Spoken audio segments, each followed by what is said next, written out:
எந்த ஆபத்தும் விபத்தும் வராமல் இருப்பதற்கு ஒரு எபிசோடில் என்ன சொன்னேன்? அணையா விளக்கு வீட்டில் ஏற்றி இருக்க வேண்டும்.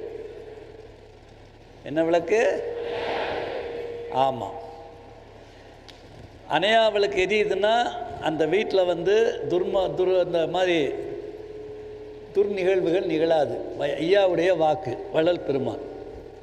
ஒன்றாச்சா? ரெண்டாவது, நல்லா பெரிய மணியாக ஒலிச்சு புழுக்கு மாதிரி மணி வச்சிருக்கூடாது. நல்லா நான் இப்போ அடிக்கிறோம் இல்லையா, இந்த சைஸ் மணியை வச்சு சிதம்பரம் மணியோசை ஒலிக்க 2 வேளை மினிமம் 2 வேளை பூஜை பண்ணணும், காலை மாலை. புரியுதுங்களா? மூன்றாவது, அம்மையப்பன் காடு எத்தனை பேர் கையில் இருக்குப்ப? எத்தனை பேர் கையில் இல்லை? அம்மையப்பன் காடு எப்பயும் பர்ஸில் இருக்கணும்.